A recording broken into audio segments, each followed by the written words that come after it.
Bom, Cláudio, a gente vai falar agora sobre a morte da Rainha Elizabeth II, ontem, aos 96 anos. Ela ocupou o trono britânico por 70 anos, foi símbolo da monarquia em todo o mundo.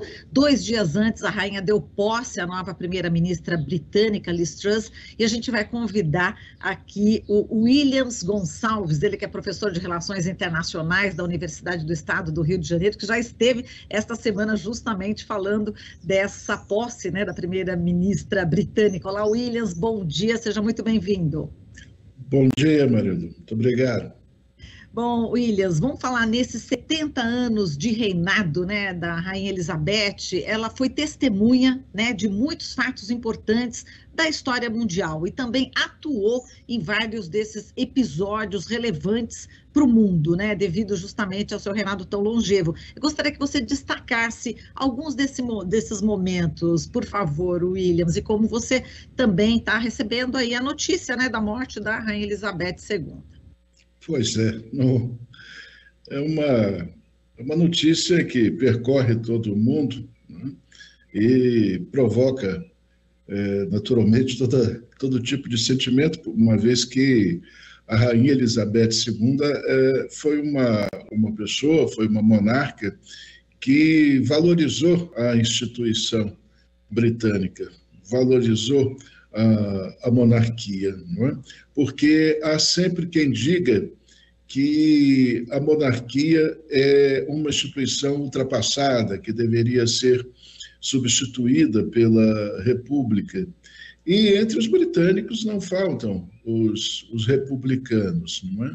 Porém, com Margaret II, essa posição republicana, ela ficou muito fraca, porque ela mostrou a importância da monarquia, né?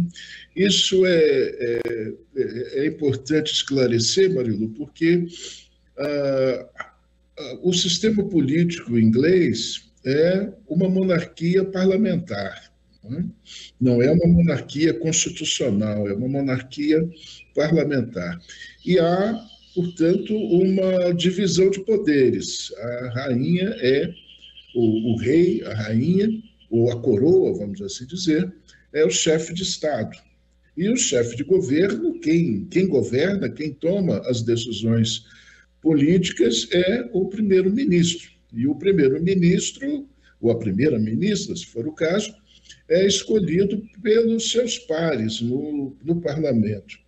E o papel da coroa é o de manter a estabilidade política. Funciona, vamos dizer, como um traço de união do povo britânico. A rainha, o rei, representa o povo na sua totalidade. Quem representa o povo na sua posição política, né, que é sempre instável, que é sempre mutante ao longo do tempo, é o primeiro-ministro, é o parlamento, né? Portanto, ser chefe de Estado, né, no Reino Unido é muito importante, porque o chefe de Estado só é chamado a intervir quando as instituições estão ameaçadas, quando o país está ameaçado, né? Portanto, o rei, a rainha entram em ação em momentos críticos, né? Na vida ordinária do país, com todas as suas contradições, os seus conflitos, né? Isso é por conta do parlamento. A rainha entra em ação quando a nacionalidade está ameaçada. E não há a menor dúvida, por mais críticas que se queira fazer, não há a menor dúvida de que Elizabeth II encarnou, né, com muita propriedade, com muita sobriedade, esse papel que lhe foi reservado. E ela passou, como você anunciou, ela passou por momentos importantíssimos. Vamos dizer que as questões que eu reputo, né, como as mais difíceis foi a dissolução do Império Britânico, né? Alguns momentos assim muito críticos, como a tentativa de desestabilização ou de assassinato do coronel Gamal Abdel Nasser, né, com aquela ação junto com a França e Israel contra o Egito em 1956, que ali os Estados Unidos praticamente desautorizaram a Inglaterra, e a Inglaterra desceu um degrau na sua condição de potência, né? Então, aquilo foi um momento dramático, mesmo porque os soviéticos ameaçaram um ataque nuclear a Londres caso os ingleses persistissem, os paraquedistas, os soldados ingleses persistissem em solo egípcio. Aquele, para mim, foi um momento dramático, né? E depois, com o processo de descolonização, de perda das colônias, do Império Colonial, né? Sendo que uma colônia, vamos dizer, tem um papel muito especial nisso, que foi a África do Sul, né? Uma colônia rebelde e racista, né? Portanto, a rainha enfrentou muitas situações difíceis e soube se haver, soube honrar, né, ali o seu papel, ou soube honrar a instituição que ela representava. Exato, Williams, falando agora também, né, em relação às colônias, né, bom, a gente tem aqui a notícia, né, estava fazendo pesquisa para conversar com você e vi aqui no jornal O Globo, né, que pelo menos 6, né, Belize, Bahamas, Jamaica, Granada, Antigua e Barbuda, São Cristóvão e Neves, já tinham avisado lá em junho que não mais pretendem ter o monarca britânico como seu chefe de Estado, décadas depois de terem conquistado sua independência. Como é que você vê também, enfim, esse novo desafio, né, agora rei Charles III? Olha, eu imagino que os britânicos irão resistir a isso, tentarão, né, manter essas colônias residuais, né? Porque as colônias hoje, elas não são mais fonte de renda, né? Elas não alimentam mais o tesouro da coroa. Talvez, né, eu não posso assegurar, não disponho desses dados, mas talvez, né, se for lá no livro Caixa, é possível até que elas deem prejuízo, né, em termos econômicos. Porém, a questão não é essa. A questão é não só do prestígio, mas, né, de posições, de poder contar, né, a Inglaterra poder contar com posições estratégicas ao longo do mundo. O caso mais notório, né, que nos afeta, vamos assim dizer, é as Ilhas Malvinas.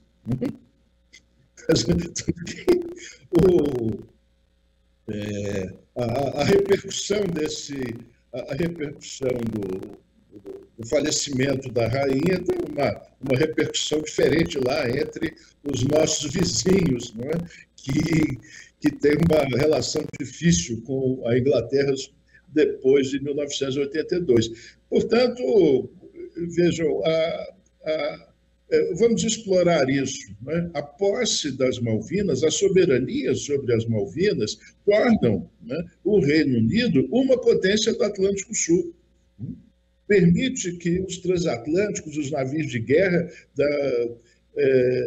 da Inglaterra, do Reino Unido, transitem pelo Oceano Atlântico, pelo Atlântico Sul, com total desenvoltura, né? Então, as colônias hoje têm essa importância, né? São pontos estratégicos. Perder as colônias é perder esses apoios. Não acredito em perdas econômicas significativas. Como eu disse, é possível até que tenha prejuízo, é possível que o Reino Unido pague para ter essas colônias, para se manter como potência, como grande potência. Isso é o que é importante.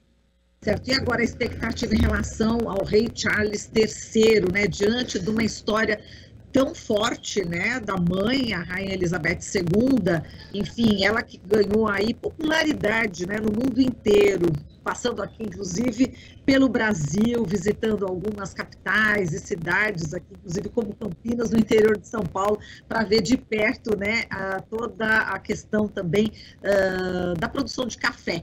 Enfim, essa popularidade da rainha e como que seria, como é que vai ser, na sua opinião, né, agora o rei Charles III no trono? Ele está ocupando o trono, né, por uma coroação automática, uma vez que a instituição não permite que o trono fique vago. Né? Quer dizer, a rainha morreu, salve o rei. Né? Essa é a palavra de ordem da monarquia.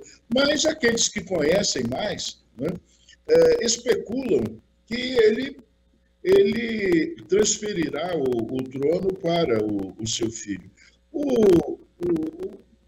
Agora, rei Charles III, ele sofreu muito politicamente, claro, com a longevidade da mãe. Né?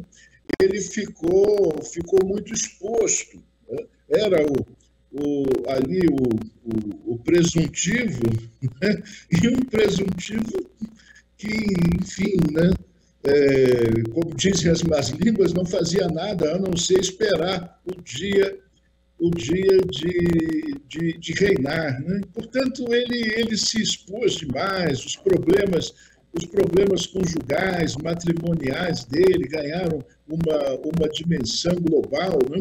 E agora ele assumir o trono na idade que ele está, realmente. Agora, não há dúvida que é um homem experimentado. Né? É um homem experimentado, é um homem que tem condições de exercer a coroa. Teve toda a oportunidade para aprender com a mãe. Isso agora vai depender muito do seu estado psicológico, vai depender muito das suas pretensões, né? Não há como arriscar isso. Agora, que ele tem condições de manter o prestígio da coroa, eu não duvido disso, não. Agora, Williams, falando da popularidade, né, da rainha, enfim, a gente percebe, né, eu acompanhei aqui pelo noticiário e acompanhei pessoas humildes vendo, inclusive, e o comentário que eu escutava é o seguinte: nossa, eu gostava dessa rainha. Pessoas humildes aqui do Brasil, quer dizer, tão longe, mas ela passava essa imagem, Williams. Quais são os fatores, né, que você acha que levam uma pessoa, enfim, daqui do Brasil, de várias partes do mundo, ter essa ideia, né, da rainha? Ela era uma figura muito, muito simpática, né, que sabia se comportar. Isso é uma das virtudes da aristocracia, né, saber se comportar em todos os lugares, em todos os momentos. Né? A aristocracia, por definição, deve ter esse refinamento. E ela tinha, né? Ela tinha na sua plenitude. Ela se sentia à vontade em todo lugar e transmitia, né, esse sentimento a todos que estavam ao redor. Portanto, a imagem dela é uma imagem de grande simpatia. É esse o sentimento. Veja, se as pessoas mundo afora sentem isso, imaginem os britânicos. Né? Essa é a função da monarquia, né? De manter todos unidos, independentemente das suas diferenças políticas. E ela fez isso com muita propriedade. Né? Ela fez isso de uma maneira muito natural, muito tranquila. Ela foi uma grande rainha. Agora, Williams, exatamente o rei Charles III agora, ele está no trono exatamente quando a ministra britânica Liz Truss, né, assume, né, esse comando. Como é que você vê? São dois momentos assim novos, né? Digamos assim, a Liz Truss entrando e o Charles III também. Qual que também será, enfim, essa relação? Como é que você imagina, enfim, essa relação? A situação da Europa em geral e do Reino Unido em particular não é nada fácil. Não é nada fácil. A Europa, os países membros da OTAN, embarcaram na canoa furada dos Estados Unidos de provocar a Rússia para ver o que acontecia, e agora estão vendo o que aconteceu. Né? Estão às voltas com uma inflação muito alta, o preço da energia muito alto, e, portanto, uma crise econômica, desemprego, que não é só devido à guerra, é bem verdade, a pandemia afetou isso. Mas a guerra veio agravar, né, o problema que a pandemia havia criado. Né? E o parlamento britânico escolheu a Liz Truss, né, para substituir o conservador Boris Johnson, ela também conservadora, e ela me aparece aqui com ideias conservadoras que remetem à senhora Margaret Thatcher, né, lá no finalzinho dos anos 70. Né?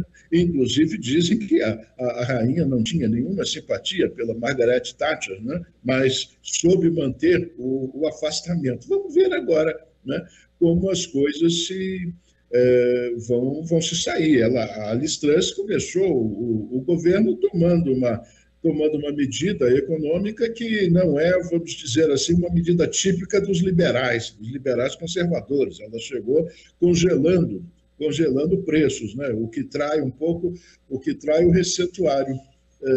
Mas, de qualquer maneira, isso é uma responsabilidade do primeiro-ministro. Né? Vamos ver se o Charles III consegue ficar lá, vamos dizer, como vai se comportar diante desses desafios, que é um desafio para a nação inglesa, não é só dele, é de todos, né? Exato. Agora, só para encerrar, Williams, a gente pode falar aqui dos jamaicanos, né, que eles estão pedindo, né, há várias décadas, uma retratação dos britânicos aí pelas atrocidades cometidas durante os 300 anos que mantiveram o país como colônia. É possível, existe uma ponta aí de possibilidade que isso aconteça, enfim, como é que você vê esse pedido, né, essa exigência aí dos jamaicanos? É difícil prever, eu não acredito disso não, porque os britânicos tiveram, né, no início do século XX, um vasto império, o império, como se dizia na época, onde o sol nunca se punha. Era tão vasto que havia sempre uma parte do império sendo dominada pelo sol. E os britânicos não conquistaram e mantiveram esse império, né, à base de boa conversa, de simpatia, né? Foi a base de força, de muita violência, de muita expropriação. Né? De modo que, se começar a pedir desculpas, né, a pedir perdão a cada um, né, como o império era um império tão vasto, vai levar um bom tempo pedindo perdão. Né? Tá certo. Williams, bom, a gente, durante a entrevista, eu percebi um ruído, acho que você deve estar percebendo, nossos ouvintes e teleouvintes, né, devem estar percebendo, a gente já está entrando em contato aqui, já entramos em contato durante toda a entrevista para ver se a gente conseguia tirar esse ruído, mas a gente pede desculpas, tanto a você, viu, Williams, como também aos nossos ouvintes e telespectadores, por esse ruídozinho no final, mas eu consegui entender muito bem, né, tudo que você disse. Foi um enorme prazer conversar com você. Eu que te conheci lá no FOMERCO, no Fórum Universitário Mercosul, durante tantos lugares, enfim, Paraguai, Uruguai, Tocantins. E foi um prazer enorme falar contigo, viu, Williams? O prazer foi todo meu, Marilu. O ruído não me incomodou, como você tem aí uma paisagem tão verde, eu pensei que fosse uma abelhinha que tivesse ao redor. Muito obrigada, Williams. Estamos aqui no direto do meu jardim. Muito bem. Bom dia para você, Marilu. Para você também, Williams. Até a próxima. Conversamos aqui com Williams Gonçalves, professor de Relações Internacionais da Universidade do Estado do Rio de Janeiro, a UERJ. Estamos apresentando Jornal Brasil Atual. As notícias que os outros não dão.